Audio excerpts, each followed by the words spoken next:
Enak kali kopinya.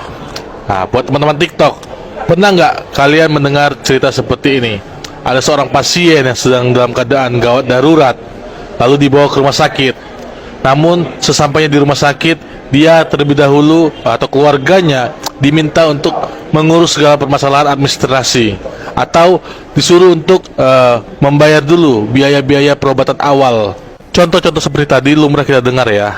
Nah, seharusnya di kemudian hari hal-hal tersebut tidak lagi terjadi karena adanya aturan atau kebijakan baru pada bidang kesehatan. Baru-baru ini telah disahkan Omnibus Law terkait dengan kesehatan. Nah, ada yang menarik dari isi Omnibus Law kesehatan ini. Aku bacakan ya pada pasal 438.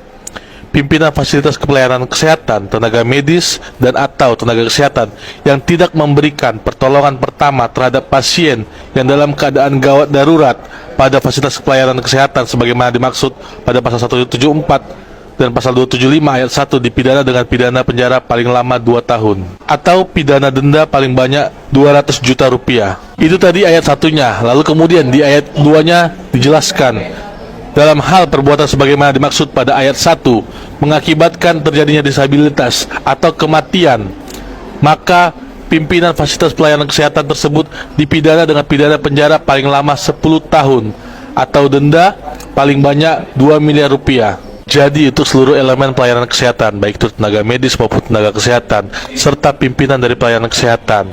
Jika ada pasien yang datang dalam keadaan gawat darurat, selalu diutamakan untuk memberikan pertolongan pertama terlebih dahulu, bukan meminta untuk mengurus administrasi ataupun meminta pembayaran di awal. Nah, jika kalian masih menggunakan cara-cara seperti yang lama ini, segera ubah sistem dari rumah sakit kalian. Kalau tidak mau, kena hukuman pidana. Dan untuk kepala pelayanan kesehatan, pastikan bahwa jajaran di bawah Anda, baik itu tenaga medis maupun tenaga kesehatan, mengetahui aturan baru pada Omnibus Law kesehatan ini. Serta pastikan tempat layanan kesehatan yang Anda pimpin saat ini sudah menerapkan SOP yang terbaru, sehingga jika ada pasien dalam keadaan gawat darurat, utamakan terlebih dahulu untuk memberikan pertolongan pertama, bukan memberikan administratif ataupun memberikan tagihan-tagihan awal atau biaya-biaya awal agar dapat diberikan pertolongan pertama. Karena dapat dipastikan jika tim medis ataupun tim kesehatan di mana tempat pelayanan kesehatan Anda memimpin mengutamakan terlebih dahulu administratif dan juga biaya-biaya penanganan awal, bukan melakukan pertolongan pertama pada pasien gawat darurat, dapat dipastikan bukan hanya tim medis ataupun tim kesehatan Anda saja yang akan dikenakan pidana, tetapi Anda selaku pimpinan juga akan dapat dikenakan pidana, dan Anda tidak bisa berlindung dalam alasan bahwa tim medis ataupun tim kesehatan tidak menjalankan SOP, karena memang itu sudah diatur dalam undang-undang atau Omnibus Law kesehatan. Bahkan apabila pasien yang dalam keadaan gawat darurat tersebut sampai mengalami disabilitas ataupun meninggal dunia, Anda selaku pimpinan layanan kesehatan dapat dikenakan pidana paling lama 10 tahun penjara dan juga denda paling banyak 2 miliar rupiah.